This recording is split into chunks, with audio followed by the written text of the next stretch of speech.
अस्सलामुअलैकुम नाज़रीन, मैं हूं आपकी host Shumaila Nawaz. Program world cup हमारा है मेडिकेम के ताउन से। वर्ल्ड कप 2023 का मार्का है और नीदरलैंड और साउथ अफ्रीका आमने सामने है। वर्ल्ड कप का 15वां मैच है। ये धर्मशाला क्रिकेट स्टेडियम में ये मैच खेला जा रहा है, जबकि दोनों टीमों का ये तीसरा मैच है। और यहाँ आपको बता दें कि साउथ अफ्रीका 2 मैचेस जीत चुकी है, आज उसका तीसरा मैच है, जबकि नीदरलैंड को 2 मैचेस में शिकस्त का सामना हुआ है। तो ये बड़ा डिपेंड करता है कि ये मैच जो है वो कैसा रहेगा। जो मेरे साथ गेस्ट मौजूद है, मैं उनका तारुफ आपको करवा दूं, जो कि किसी तारुफ के मोहताज नहीं है। मैं हमेशा ये कहती हूँ, आप हमेशा देखते रहते हैं प्रोग्राम्स में। रियाजुद्दीन साहब हैं, स्पोर्ट्स जर्नलिस्ट हैं।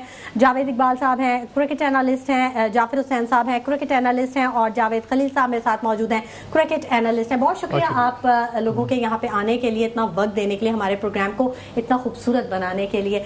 सबसे पहले मैं बात करना चाहूँगी रियाजुद्दीन साहब आपसे, आज के मैच को कैसे देखते हैं? साउथ अफ्रीका का मोराल तो खासा हाई है। बिस्मिल्लाहिर्रहमानिर्रहीम। बहुत शुक्रिया शुमाइला नवाज साहिबा। अच्छा, देखें, मतलब वैसे तो अगर थोड़ी सी हिस्ट्री बयान करें तो जी नवाज तो अब लगाना ही पड़ेगा। अच्छा वाला नहीं बिल्कुल नहीं, लेकिन ये स्पोर्ट्स का प्रोग्राम है, इसमें कोई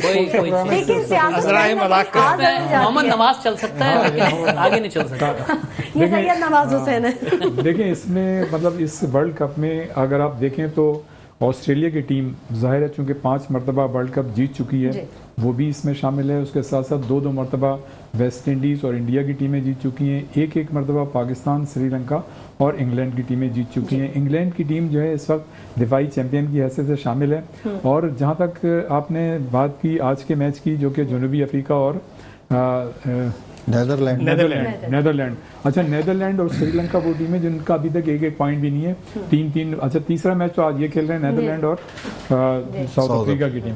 देखिए, साउथ अफ्रीका की टीम जो है ना, इस टूर्नामेंट में मैं जो देख रहा हूँ, उनकी जो बॉडी लैंग्वेज है, उनका जो एग्रेशन है, उनकी जो फिजिकल फिटनेस है, उनका जो मेंटल स्ट्रेंथ मैं देख रहा हूँ, और जिस तरह से उन्होंने अभी तक मतलब परफॉर्मेंस दी है, तो मैं ये समझता हूँ कि उनको जो है एज हासिल होगा आज के इस मैच में। नेदरलैंड की टीम के नो डाउट एक अच्छी टीम है और हालिया सालों में उसने अपनी परफॉर्मेंस को बेहतर बनाया है। लेकिन ये जो वर्ल्ड कप होता है, ये एक बहुत बड़ा मेगा इवेंट है। और मुझे खासतौर से अच्छी तरह याद है, लास्ट ईयर अगस्त में पाकिस्तान ने सीरीज़ खेली थी नेदरलैंड जाके, 3 मैचों की सीरीज़ खेली थी। तो उसमें पाकिस्तान को बड़ी दुश्वारी का सामना करना पड़ा था। ये वहाँ पे हुई थी रॉटरडैम में, इत्तेफाक से मैं भी वहाँ मौजूद था। तो वहाँ पे मतलब ये कि हम ये देख रहे थे कि एक मैच तो हमने बड़ा कंफर्टेबली जीत लिया था नेदरलैंड से, लेकिन 2 मैचेस जो थे वो बड़ी मुश्किल से जीत पाए थे। अच्छा, अब जो आज मैच मतलब थोड़ी सी भी कमजोरी दिखाते तो फंस जाते। जी बिल्कुल फंस जाते। इसलिए कि उनकी टीम, अब देखें, वैसे तो वहाँ पे हॉलैंड में सबसे ज़्यादा जो है फुटबॉल और हॉकी खेली जाती है और लोग उसी को जानते हैं। क्रिकेट अब वहाँ पे मुतारिफ हो रही है। और जब हम वहाँ पे मौजूद थे लास्ट ईयर जब सीरीज़ हुई थी, तो कमोबेश उन्होंने हमें बताया, एक सीनियर जर्नलिस्ट है, कि यहाँ पे तकरीबन 3000 के करीब जो है वो क्लब है क्रिकेट के पूरे हॉलैंड में। लेकिन आज का जो मैच है, मैं समझता हूँ, जो मैंने पहले बात की कि जनूबी अफ्रीका की टीम को जो है एज हासिल होगा इस बुनियाद पे कि उन्होंने इस टूर्नामेंट में बड़ी एक्स्ट्रा ऑर्डिनरी परफॉर्मेंस पेश की है। और वैसे तो देखें, क्रिकेट एक गेम का खेल है, किसी भी वक्त कुछ भी हो सकता है। लेकिन ऑन पेपर जो सिचुएशन है और ग्राउंड में हमने जो इनके मैचेस देखे जनूबी अफ्रीका के, उसकी बुनियाद पे आज आप साउथ अफ्रीका के साथ जाएंगे, मतलब है जावेद इकबाल साहब, आप बताइएगा, आप मुत्तफिक हैं रियाजुद्दीन साहब से? जी, कई ऐसी बातें हैं रियाज भाई की जिससे मुत्तफिक हैं हम। अच्छा, जिनसे इख्तिलाफ है वो पहले पूछ लेते हैं। इख्तिलाफ देखें, जो टीम भी वर्ल्ड कप में क्वालिफाई कर आती है, आप उसे हरगिज़ भी जो है कमज़ोर तस्वर ना करें, क्योंकि वो क्वालिफाई मैच खेल कर फिर इतने बड़े इवेंट में आई है। और आपको पता है, इतने बड़े इवेंट में आना ये बहुत बड़ी अचीवमेंट है। और नेदरलैंड के पास आपको पता है यहाँ आके एक सीखने का मरहला भी है, और दुनिया की बेहतरीन जो 10 साइड्स हैं उनके खिलाफ खेल कर उन्हें और भी तजर्बा हासिल होगा। और जिस तरीके से आज मैच चल रहा है, ये 50 ओवर वाला, और थोड़ा सा बारिश ने दखल अंदाजी की, ये 43 ओवर तक महदूद कर दिया गया है। और अभी मेरे ख्याल 81-82 रन पे 4 नेदरलैंड के बैट्समैन भी आउट हो चुके हैं। तो ये एक 1 साइडेड मुकाबला होने जा रहा है। लेकिन इसमें अगर बारिश ने और अमल दखल किया, आगे भी बैटिंग शुरू हो गई दूसरी इनिंग में साउथ अफ्रीका की, हो सकता है कि लकवा दूध पे चला जाए या एक एक पॉइंट मिल जाए, तो ये आज का दिन जो नेदरलैंड के लिए लकी साबित हो सकता है। बारिश के बायस के कम अज कम वर्ल्ड कप में उन्हें बराबर करने पे एक पॉइंट मिल सकता है। ये बहुत बड़ी अचीवमेंट होगी नेदरलैंड की, ये प्लस पॉइंट है। जाफिर हुसैन साहब, ये मौसम का बड़ा अमल दखल होता है, एक तो मिजाज पे बड़ा अमल दखल होता है, मौसम अच्छा हो तो वैसे ही मिजाज खुशगवार हो जाता है की वजह से। लेकिन उसके लिए जरूरी है कि क्रेडिट कार्ड भी हो। हाँ, मैं अक्सर ये कहती हूँ कि पैसा बहुत कुछ है लेकिन सब कुछ नहीं है, तो वो ये एक बड़ी अच्छी बात है कि नेदरलैंड को एक कुछ सेफ साइड मिल जाएगा थोड़ा सा इस मौसम। मैं नहीं समझता, क्योंकि धर्मशाला की जो कंडीशन है और उसके अलावा जब आप बैटिंग कर रहे हैं और साउथ अफ्रीका बॉलिंग कर रही है, तो मेरे ख्याल में एज ज़्यादातर साउथ अफ्रीका को हासिल है, क्योंकि पिच जो होती है वो गीली हो जाती है बारिश के बाद, और उसके बाद विकेटें गिरना शुरू हो जाती हैं। बॉलर्स को अगर आप देखें, होती है बॉल टर्न होती है, बॉल जो है ना वो मूव होना शुरू हो जाती है, तो बैट्समैन को जो है ना बेसिकली वो खेलना मुश्किल हो जाता है। इसी वजह से जो है ना वो अभी जिस तरह बॉलर को बॉल करना नहीं मुश्किल होता, वो कैसे भागेगा इतना जो फास्ट स्पीड पे भाग रहे होते हैं। देखिए पिच का जो हयाता होता है उसको तो खास तौर पे कवर किया जाता है ना, कवर कर देते हैं, उसको फर्क नहीं पड़ता। बारिश कोई सैलाबी बारिश थोड़ी ना जो यहाँ पे हमारे यहाँ आती है वो उस तरीके से थोड़ी ना, लेकिन वो भी धर्मशाला भी एक ऊंचाई की जगह पे है जो मैं जा चुका हूँ। अच्छा, मैं थोड़े से ना अवामी सवाल जरूर पूछूंगी, मतलब हर कोई क्रिकेट को नहीं जानता ना, अब अगर हम जानते हैं तो इसका मतलब ये थोड़ी है, इसलिए जरा बिल्कुल आप फिर किसी भी तरह से सवाल कर रहे हैं, मैं थोड़ी से अवाम की नॉलेज में थोड़ा सा ये भी ले आऊँ, क्योंकि आपको पता है कि ओलंपिक्स में जो है ना वो क्रिकेट को शामिल किया गया है 2028 में। इसके अलावा जो पहली टीम बनी थी ओलंपिक्स के लिए 1898 में, तो उस टाइम नेदरलैंड की टीम, स्पेन की टीम और ये वहाँ की जो यूरोपियन टीम थी वो शामिल थी। 4 टीमें वहाँ की थी जो कि उन्होंने पहली मरतबा ओलंपिक्स खेला था। और इसके अलावा अब जब ये नेदरलैंड, क्योंकि उस टाइम से चलती हुई आ रही है लेकिन उस तरीके से पॉपुलर नहीं हो पाई टीम, तो उसका रीज़न ये है कि वहाँ पे जो है ना वो बहुत ज़्यादा अपॉर्चुनिटीज़ नहीं है क्रिकेट के हवाले से। जिस तरह रियाज साहब ने कहा कि हॉकी की हैं, फुटबॉल की हैं, लेकिन क्रिकेट को फरोग नहीं दिया गया, तो मेरे ख्याल में आईसीसी को वहां जाके जो है ना वो ज्यादा जोर देना चाहिए, तवज्जो देना। जिस तरीके से अमेरिका में तवज्जो दी जा रही है ना, अब देखिए 3 साल से जो है ना आईसीसी वहां पे बैठी हुई है और वहां पे पूरा इंफ्रास्ट्रक्चर तैयार किया जा रहा है 2024 के वर्ल्ड कप के लिए। तो मतलब जो जावेद खलील साहब, ये जो तवज्जो है ये अगर मिल जाती है नेदरलैंड को, उसकी कारकर्दगी बेहतर हो जाएगी अगर इसको अपॉर्चुनिटीज मिल जाती है। जी बहुत शुक्रिया शुमाइला नवाज। जिस तरह आपने बात की है कि अपॉर्चुनिटी अगर मिल जाती, मेरे ख्याल में अपॉर्चुनिटी उनके लिए यही है कि वो वर्ल्ड कप में आके खेल रहे हैं और अपने से बड़ी टीमों से मुकाबला कर रहे हैं। जहाँ तक आज के मैच पे असरअंदाज होने का बारिश का ताल्लुक है, तो बारिश अगर असरअंदाज भी होती है तो मेरे ख्याल में साउथ अफ्रीका को इतना फ़र्क नहीं पड़ेगा। उनके पास ऑलरेडी 4 पॉइंट है, उनका रन रेट बेहतर है, 1 पॉइंट भी मिल गया तो उनके लिए प्लस ही होगा, तो उनके लिए माइनस होने का कोई खतरा नहीं है। लेकिन नेदरलैंड को जो 1 पॉइंट मिलने से 0 से 1 पे आ जाएंगे हम, तो उनका फिगर बढ़ जाएगा। लेकिन जिस तरह से बात की जा रही है कि नेदरलैंड की टीम के वहाँ पे जो उनके मुल्क में अपॉर्चुनिटीज़ नहीं है, ऐसी बात नहीं है, अपॉर्चुनिटीज़ हैं, लेकिन जिस तरह हॉकी के प्लेयर निकले वहाँ से उस तरह से क्रिकेट के वो प्लेयर अब तक नहीं बन सके। जो है ना हॉकी के आपको पता है कि 16 ग्राउंड है वहाँ पे, जो आपके एस्ट्रोटर्फ है 16 ग्राउंड सिर्फ एक इलाके में है। रियाज भाई बताएंगे जिस तरह वो हो कर रहे हैं, तो मेरे ख्याल में जितनी ज्यादा हॉकी को दी गई है वहाँ पे अपॉर्चुनिटीज और फुटबॉल को दी गई है, मेरे ख्याल में हॉकी और जाफर भाई हॉकी और फुटबॉल के लिए है। क्रिकेट तो अभी वो स्टार्ट ले, जिससे आपने बताया कि ओलंपिक्स में भी नीदरलैंड खेल चुका है, लेकिन नीदरलैंड अगर ये बारिश की वजह से 1 पॉइंट अगर आज उनको मिल जाता है तो ये सबसे बड़ी अचीवमेंट होगी वर्ल्ड कप खेलने की हॉलैंड की।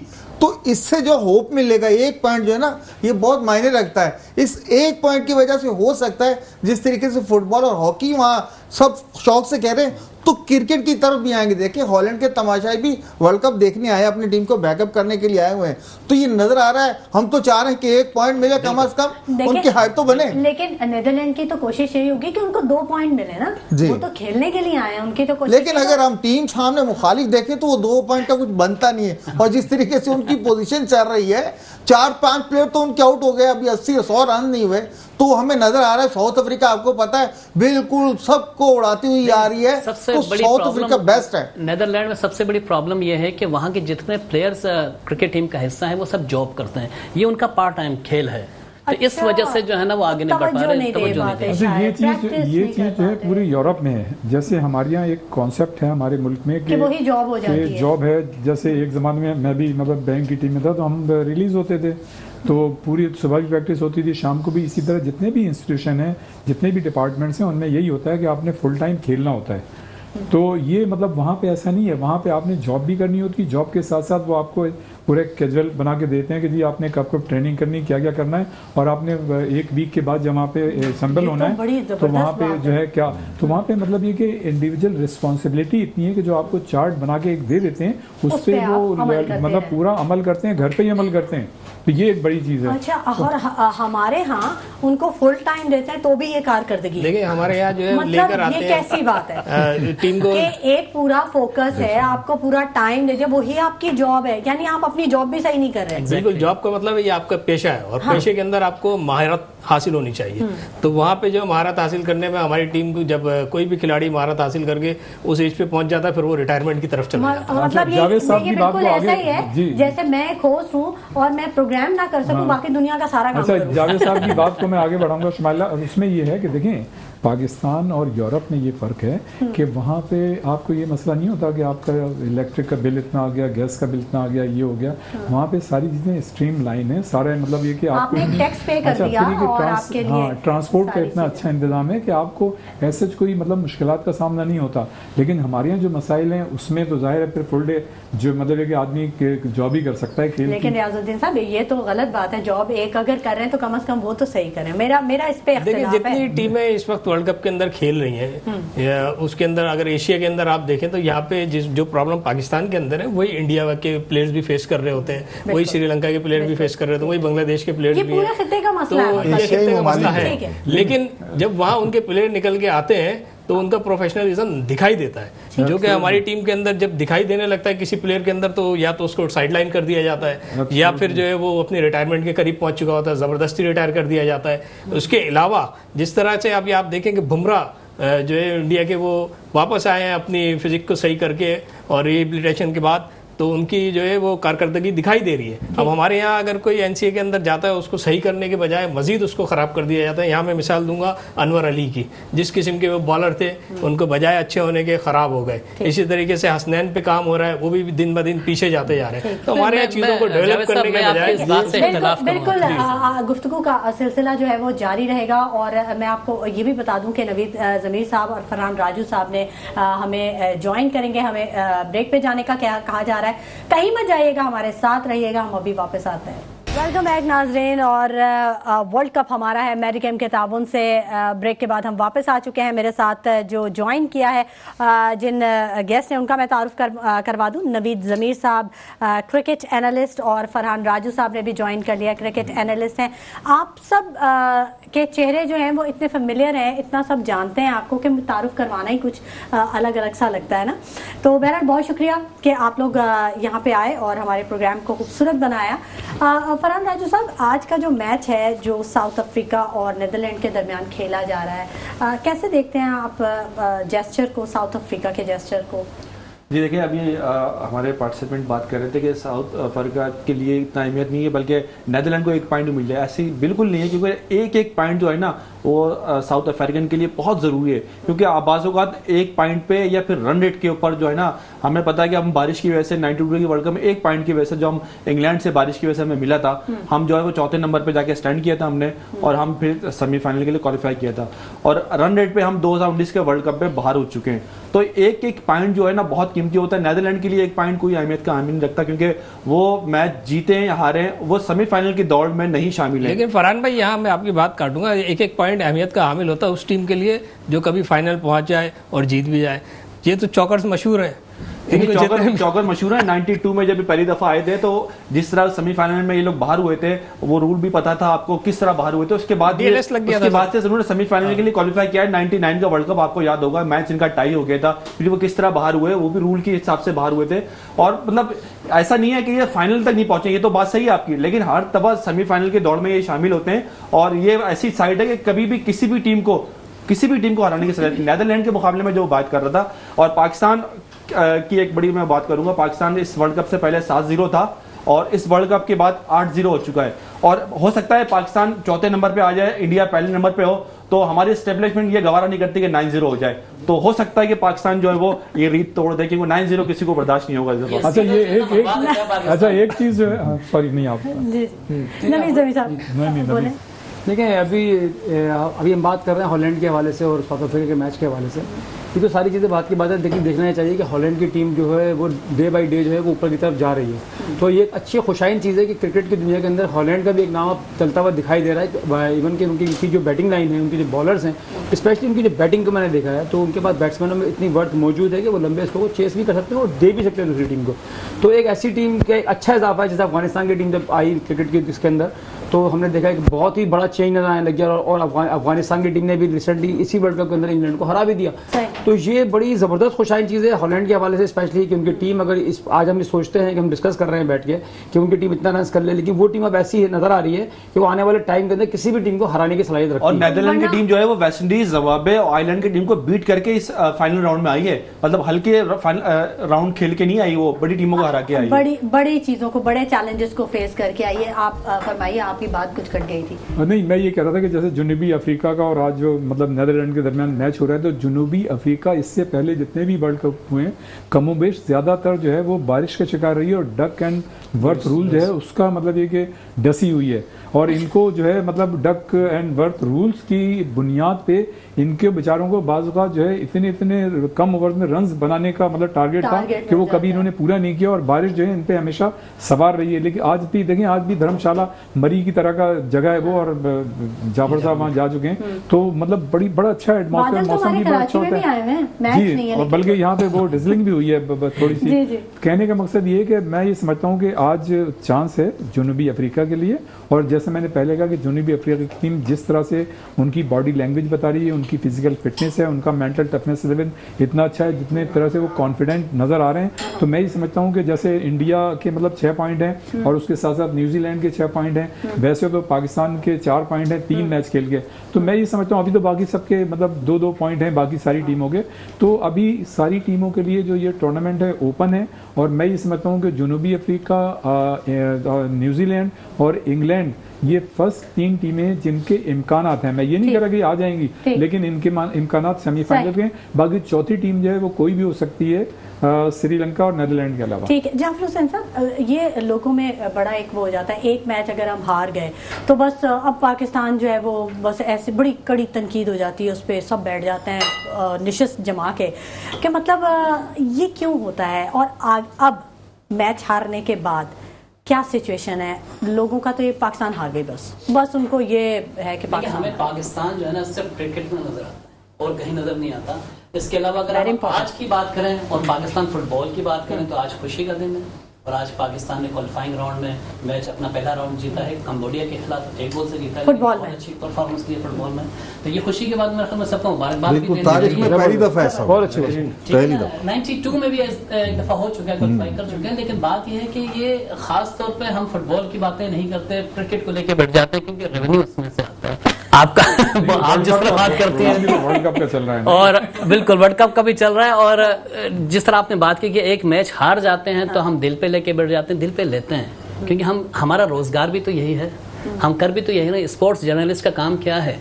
क्रिकेट सबसे मेन चीज है उसमें, ठीक है, पूरे बर्रे सगीर में। दूसरी बात यह है कि क्रिकेट में और इंडिया का मैच और पाकिस्तान का मैच आउटस्टैंडिंग होता है, लोग इंतजार करते हैं, घरों में लोगों के टीवी टूट जाते हैं। आप कह रहे हैं कि अफसरदा हो जाते हैं भाई, लोगों को इतने सेंसिटिव होते हैं बहुत ज्यादा। और जिस तरह मैच हारे हैं इस तरह नहीं हारना चाहिए। तो जाफर भाई ये होता तो आप ही लोगों की, हम लोगों की वजह से है।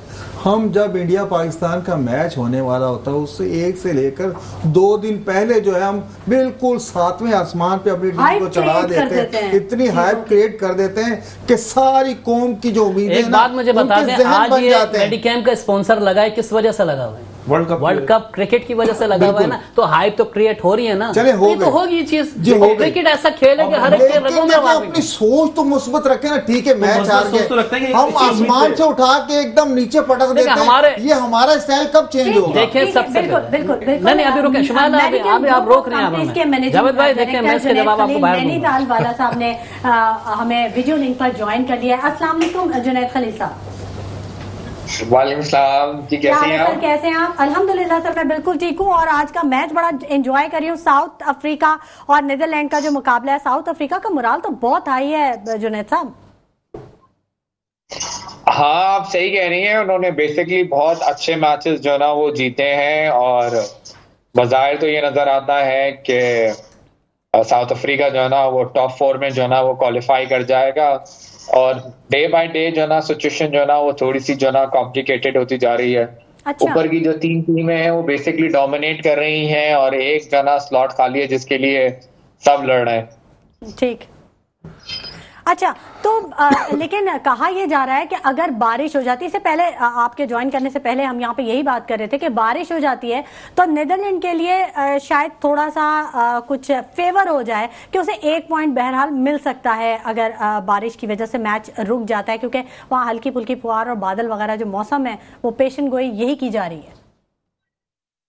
देखिए, नीदरलैंड जो ना के लिए ये बहुत ही जो ना सुनहरा मौका है और बार बार जो है ना वो वर्ल्ड कप के अंदर जो है ना 50 ओवर के अंदर क्वालिफाई करना उनके लिए आसान काम नहीं है। तो दे केम हियर टू प्ले। तो उनके लिए हार जीत से ज्यादा जो बेसिक एक्सपीरियंस है ना वो बेसिकली बड़ी टीमों के खिलाफ जो है ना वो गेम खेलना, और ताकि जब वो एसोसिएट मेंबर्स के सामने जाएं तो उनका कॉन्फिडेंस लेवल जो है ना वो ऊपर आए। तो अगर आप पर्सनली नीदरलैंड की बात कर रहे हैं तो वो इस फेवर में होंगे कि वो मैचेस वो खेले और अपनी हार और अपनी जीत से कुछ सीख कर जाए। तो आई डोंट थिंक सो कि वो ये सोच रहे होंगे कि बारिश हो जाएगी और हमें 1 पॉइंट मिल जाएगा। अच्छा। हाँ, अगर आप कंपैरिजन जो है ना वो हम जैसी टीमों के बारे में कहें जो हम अगेन इफ एंड बट्स के ऊपर बहुत ज्यादा जो है ना पार्ट प्ले करते हैं, तो या आप हमारे लिए ठीक कह रही हैं कि उनको 1 पॉइंट मिल जाए और ताकि साउथ अफ्रीका थोड़ा सा डाउन हो जाए। मतलब हम थोड़ा सा दामन बचा लेते हैं। आप समझते हैं कि नीदरलैंड की टीम जो है वो एक अच्छी टीम है, एक मजबूत टीम है, कुछ परफॉर्म करेगी इस दफा? देखिए, उन्होंने माजी में जो है ना पाकिस्तान को T20 वर्ल्ड कप के अंदर फाइनल की रसाई कराई है और यही वो टीम थी जिसने बेसिकली साउथ अफ्रीका को हराया। But this is the longer version of a game. इसके अंदर जो है ना आपके 5 ओवर 6 ओवर पे पूरा गेम जो है डिपेंड नहीं होता। आपका मिनिमम जो है ना 3 सेशन जो है ना वो अच्छे खेलने होते हैं टू डोमिनेट अ गेम। थोड़ा सा डिफिकल्ट है बट उनके अंदर इतनी कैपेबिलिटी जरूर है, वो किसी ना किसी टीम को जो है ना अपसेट करेंगे। जिस तरीके से उन्होंने पाकिस्तान के खिलाफ अपना स्टार्ट किया था तो हमने देखा कि इतनी अच्छी बैटिंग लाइनअप के बावजूद पाकिस्तान बहुत मुश्किल से 280 रन बनाने में कामयाब हुआ। तो आई डोंट थिंक सो कि वो मतलब मैं ये समझता हूँ कि उनके अंदर जो ना ये कैपेबिलिटी है किसी ना किसी टीम को अपसेट करने की, लेकिन आज जिस तरीके से उन्होंने गेम खेला आई डोंट थिंक सो कि साउथ अफ्रीका को किसी किस्म की कोई प्रॉब्लम है। जुनैद भाई, यहाँ पर एक छोटा सा सवाल करूंगा आपसे कि अब जो 2 मैच आ रहे हैं पाकिस्तान के, ऑस्ट्रेलिया से और अफगानिस्तान से, तो पाकिस्तान को दोनों एक ही स्ट्रेटजी पे जाना चाहिए और सामा मीर को लेके आना चाहिए, या इन दोनों मैचों में से आप पाकिस्तान के लिए मुश्किल मैच कौन सा देख रहे हैं? देखिए, मुश्किल मैच तो दोनों ही है। दोनों का स्पिरिट जो ना वो बहुत हाई है। जिस तरीके से अफगानिस्तान ने जो ना वो इंग्लैंड को हरा के एक बहुत ही बड़ा अपसेट किया। इंग्लैंड बहुत मजबूत टीम है और लास्ट टाइम के जो ना वो विनर्स भी हैं। ऑलमोस्ट वही लड़के जो ना वो खेल रहे हैं कैप्टन के अलावा, जो बेसिकली पिछले वर्ल्ड कप के अंदर जो ना वो खेल चुके थे।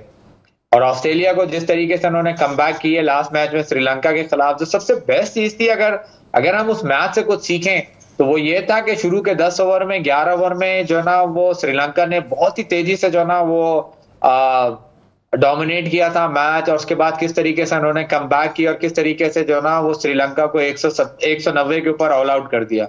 एंड देन वो आए, उनका इंटेंस जो ना वो बिल्कुल सेम था। वार्नर जल्दी आउट हो गया, स्मिथ जल्दी आउट हो गया। उन्होंने अपना गेम खेला जो अटैकिंग उनकी क्रिकेट थी और 35-36 ओवर में उन्होंने स्कोर बना दिया।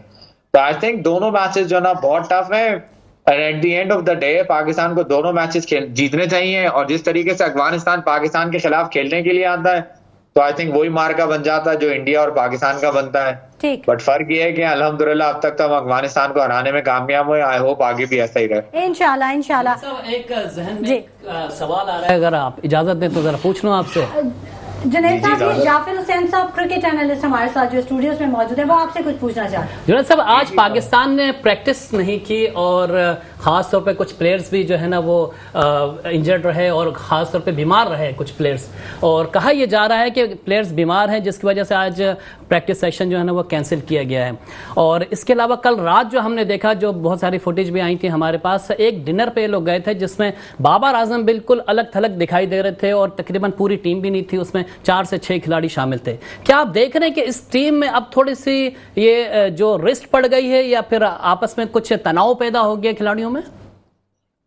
देखिए, आई डोंट थिंक सो। मेरे अपने ख्याल के मुताबिक ये जो सोशल मीडिया है ये basically one of the biggest जो है ना वो एक जमाने में कहा जाता था ना, वो फुप्पियां जो है ना वो गॉसिप फैलाती हैं। आजकल फुप्पियों का काम जो है ना वो सोशल मीडिया कर रहा है। डिफरेंट किस्म की फुटेज जो है ना ली जाती हैं। जुनैद साहब यहाँ कतई कलामी की माफी चाहूंगा, ये हमारे नुमाइंदे गए हुए हैं जिनसे खबरें आ रही हैं, ये सोशल मीडिया की नहीं है, ये रियल खबर है। आज पाकिस्तान ने प्रैक्टिस भी नहीं की है। देखिए, प्रैक्टिस का तो मुझे भी पता है, वो मैंने जियो सुपर के ऊपर जो है ना वो न्यूज देखी और उसके अंदर उन्होंने मौजूद था कि उन्होंने प्रैक्टिस नहीं की। लेकिन आई डोंट थिंक सो कि टीम के अंदर किसी किस्म का कोई कॉन्फ्लिक्ट हुआ होगा। ये वो टीम है जो बेसिकली पिछले 4 सालों से साथ खेल रही है, सारे फॉर्मेट साथ खेल रही है और बाबर आजम सबको अपने साथ लेकर चल रहे हैं और वो सारे के सारे जो है ना वो एक दूसरे के साथ ही जो है ना वो जुड़े।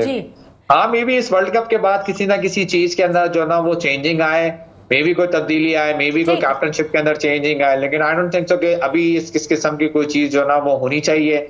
और ना ही देखें, इवेंट अभी खत्म नहीं हुआ, एक मैच हारने से हम बाहर नहीं हुए, लेकिन हमारी इस किस्म की बातों से जो है ना वो टीम को डीमोटिवेशन, लोगों को डीमोटिवेशन होगी, वो which is not right. I think we should support our team और जो भी होगा वो वर्ल्ड कप के बाद जो है ना वो देखना चाहिए, करना चाहिए। टीम अच्छा परफॉर्म करे तो हमें अप्रिशिएट करना चाहिए और अगर टीम अच्छा परफॉर्म ना करे तो हमें उनको क्रिटिसाइज करना चाहिए, not based on one game. ठीक कहा, बिल्कुल। जुनैद खलील नैनीताल वाला हमारे साथ मौजूद है। बहुत शुक्रिया आपका कि आपने अपने कीमती वक्त में से हमारे प्रोग्राम के लिए वक्त निकाला और अपना तज्जिया दिया। अच्छा, यकीनन हमें पाकिस्तान की जो टीम है उसको सपोर्ट करना चाहिए और हर मौके पे उसके साथ खड़े होना चाहिए, यही हमारी नीयत और खुलूस होना चाहिए। वक्त हो गया एक ब्रेक का, हमारे साथ रहिएगा। बैक नाज़रीन, और गुफ्तगू के सिलसिले को आगे बढ़ाएंगे। 2023 का वर्ल्ड कप का मार्का है और हमारे साथ बेहतरीन क्रिकेट के दिमाग बैठे हुए हैं जो कि इस पे अपना तज्जिया पेश कर रहे हैं। और आज का जो मैच है नीदरलैंड और साउथ अफ्रीका के दरमियान जो है, सभी का ये मानना है कि साउथ अफ्रीका जो है वो इस वक्त बेहतरीन पोजीशन पे, मजबूत पोजीशन पे है, जबकि नीदरलैंड जो है वो थोड़ा 2 मैचेस हार चुकी है, लेकिन इसके बावजूद बहरहाल एक अच्छी और मजबूत टीम है जो कि खेलने की सलाहियत से माला माल है। अच्छा, मैं ये पूछना चाह रही थी फरहान राजू साहब कि जो हमारा ये परसेप्शन जिस पे हम बात कर रहे थे कि एक मैच अगर हम हार जाते हैं तो सब ये कहना शुरू होते हैं बस ये बहुत हल्की टीम है पाकिस्तानी टीम, और तनकीद शुरू हो जाती है। और ये जो खलील साहब थे, जुनैद खलील साहब नैनीताल वाला, उन्होंने भी ये बात कही कि हमें पाकिस्तान के साथ, अपनी टीम के साथ खड़े होना चाहिए, तनकीद करनी चाहिए, तनकीद बराए तनकीद नहीं, तनकीद बराए इस्लाह करनी चाहिए, जो आपने भी बात कही। जी जी बिल्कुल। देखें, हम पाकिस्तान टीम के साथ ही खड़े हैं, इसी वजह से जो है हम हर मैच हारने के बाद फिर बात करते हैं, इसी उम्मीद पे बात करते हैं कि अब जीतेंगे। तनकीद कहाँ शुरू होती है? जब आप एक गलती को बार बार दोहराना शुरू करते हैं।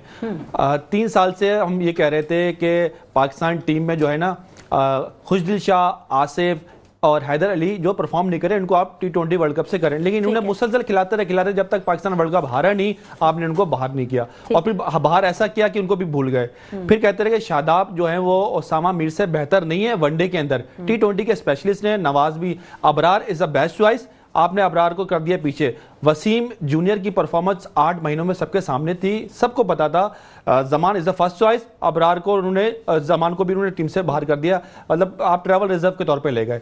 अब आप देखेंगे आपके पास चॉइस क्या बची है, आगा सलमान पीछे रहेंगे और सामा मीर हैं। अब आप वाइस कप्तान को इसलिए बाहर नहीं कर रहे कि ये वाइस कप्तान है, परफॉर्मेंस बिल्कुल नहीं हो रही उनकी, ना विकेट ले पा रहे हैं, ना रन बना पा रहे हैं।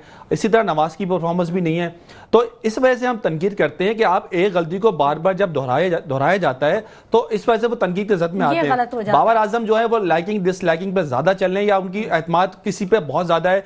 आखिरी लम्हात में इन्होंने जो है वो अब्दुल्ला शफीक को और सऊद शकील को टीम में शामिल किया। उन्होंने साउथ अफ्रीका के अफगानिस्तान की सीरीज भी नहीं दी थी, एशिया कप भी पूरा नहीं दिया था।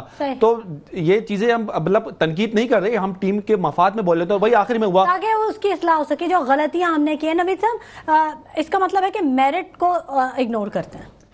नहीं, मैं नहीं समझता कि मेरिट को इग्नोर किया जाता है। देखिए, ये पाकिस्तान क्रिकेट टीम खेल रही है, उसमें प्लेयर वही जाते हैं जो 19-20 देके चल जाता है प्लेयर ना। अब उसमें होता क्या, पसंद और नापसंद। कप्तान किसी पे एतमाद करता है, किसी पे नहीं करता। कप्तान चाहता है कि उसके साथ वो टीम खेले जो उसके साथ जेल आ जाता है, यानी जी ट्रस्ट लेवल होता है, डेफिनेटली होता है। और कप्तान चाहता है कि उसके साथ वो लड़के आए जो उसके साथ जेल हो जाए। ये कप्तान की एक सोच होती है, मैं समझता हूँ। परफॉर्मेंस जो टीम बनाई है वो भी कप्तान नहीं बनाई है ना, तो सारे ट्रस्ट वाले ही होंगे यकीनन। देखिए, शिकस्त जो है ना वो बहुत सारी चीजें खोल के रख देती है। जाफर भाई बिल्कुल, आप यहाँ बिल्कुल सही कह रहे हैं, ऐसा होता है। मैं ये नहीं कह रहा कि शिकस्त टीम की आपकी जो नेग्लिजेंसीज होती हैं, जो आप गलतियां कर चुके होते हैं, वो शो हो जाती हैं बिल्कुल ना, और जीत इन चीजों को मिटा देती है।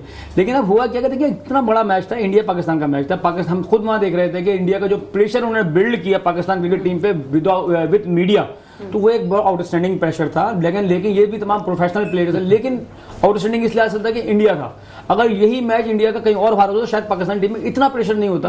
और जिस तरह वो अंडर प्रेशर हुए हमारे प्लेयर, जब हमारे रिजवान बाहर जा रहे हैं और ग्राउंड के वहां से अंदर आ रहे हैं और वो जिस तरह के नारे लगा रहे थे, जय श्री राम को जो हमने देखे हैं, तो जाहिर सी बात है डेफिनेटली। रिजवान की बात आपने छिड़ी, आप खुद क्रिकेटर रह चुके हैं, आप खेल भी चुके हैं। मुझे ये बताइए, सिर्फ 3 रन बनाने के लिए, यानी कि 47, 48 और 49 तक पहुंचने के लिए उन्हें 1 घंटा क्यों लगा? देखिए, अभी मैं आपसे यही बात कर रहा था कि पाकिस्तान टीम की अप्रोच क्या थी उस मैच के अंदर, प्रेशर। असल में पाकिस्तान टीम की अप्रोच थी कि देखें इतने बड़े मैच के अंदर ना, देखें जब भी कभी भी कोई बॉलर आप पर हावी होता है ना, तो हम तो ये टेक्निक आजमाते थे और इफ्तिखार ने आजमाने की कोशिश की। T20 का बेहतरीन बैट्समैन कहलाता है रिजवान, आप देख लें। और प्रेशर ऐसा नहीं होता, प्रोफेशनल खिलाड़ी है, किस तरह का प्रेशर भाई। जब आपने सारी बातें सुन ली, सब कुछ आपने क्राउड की आवाज सुन ली, तो मेरे ख्याल में अब उनको जो है ना प्रोफेशनल चाहिए था। मैं मलिन से सिविल सेंटर तक आ गया, उनके 2 रन नहीं बने। नहीं, मैं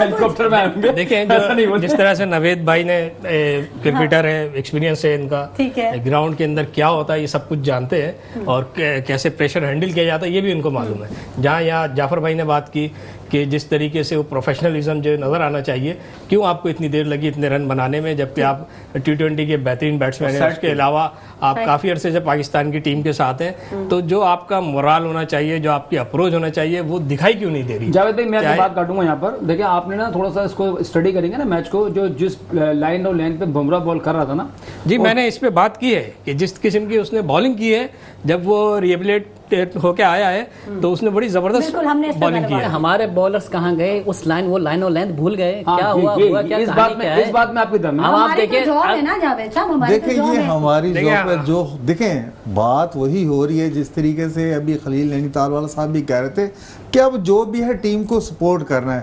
तनकीद बहुत हो चुकी, मैं समझ रहा हूँ तनकीद बहुत हो चुकी। आगे जो 2 मैच आ रहे हैं, ऐसी बात नहीं है टीम को सपोर्ट नहीं करते, हम सपोर्ट कर रहे हैं। मेरी बात सुने, जैसा आप कहें वैसा सपोर्ट करें। अमेरिका का साबिक सदर था जॉन एफ कैनेडी, उसने कहा था कि कामयाबी के कई बाप होते हैं, ठीक है, और नाकामी जो है यतीम होती है।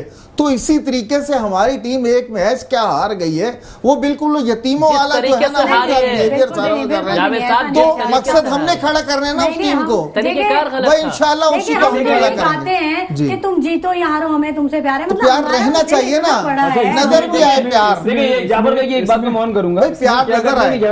जाफर भाई की एक बात को ऑन करूंगा कि पाकिस्तान टीम की बॉलिंग का वो मेयार क्यों नजर नहीं आया जो इंडिया की टीम की बॉलिंग का मेयार था। ये डेफिनेटली होनी चाहिए। हमारी तो इसमें ऐसा है कि देखें, इसके 2 पहलू हैं।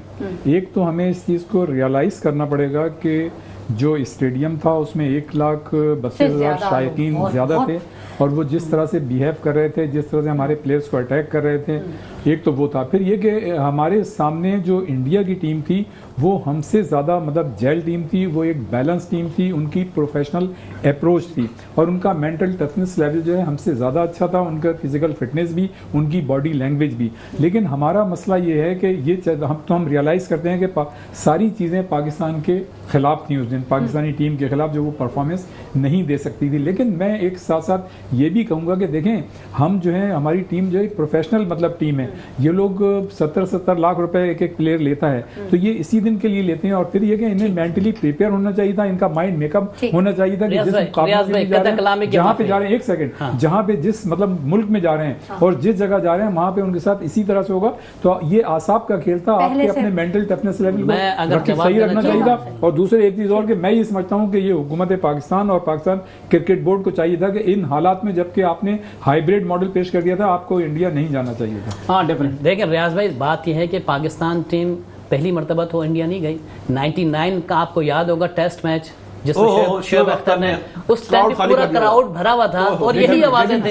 इसके अलावा अब बात कंप्लीट नहीं हुई। मैं यहाँ एक मेरी बात सुने, उस वक्त जो था ना हमारा निस्बतन कंफर्ट लेवल था इंडिया के साथ, इस तरह की सिचुएशन नहीं थी और बाइलैटरल सीरीज होती थी, इंडिया की टीम भी हमारे यहाँ आती थी। ऐसा नहीं था कि एशिया कप में उन्होंने कहा हम नहीं आते। उसको हटा दें। 2013 की बात कर लें, 3 वनडे खेलने गई थी पाकिस्तान। साहब एक और चीज थी, जब प्रोफेसर साहब हमारे प्रोग्राम में आए थे, फरहान साहब आप मौजूद थे, जो उन्होंने जब ये कहा था कि कुछ वो गजा की सिचुएशन भी उसका इम्पैक्ट था ज़हनों पे, तो ये एक बात ही। बहरहाल अब वक्त क्योंकि प्रोग्राम का ख़त्म हो चुका है और रियाजुद्दीन साहब बहुत शुक्रिया कि आप तशरीफ़ लाए, जावेद इकबाल साहब बहुत शुक्रिया आपका, और जाफर हुसैन साहब आपका बहुत शुक्रिया, नवीद कमर साहब आपका शुक्रिया, जावेद खलील साहब आपका शुक्रिया, फरहान राजू साहब आपका भी बहुत शुक्रिया आपके यहाँ वक्त देने के लिए और हमारे साथ प्रोग्राम को ज्वाइन करने के लिए। नाज़रीन, जो पाकिस्तान की क्रिकेट ही सिर्फ नहीं बल्कि हम हर तरह से पाकिस्तान को सपोर्ट करते हैं।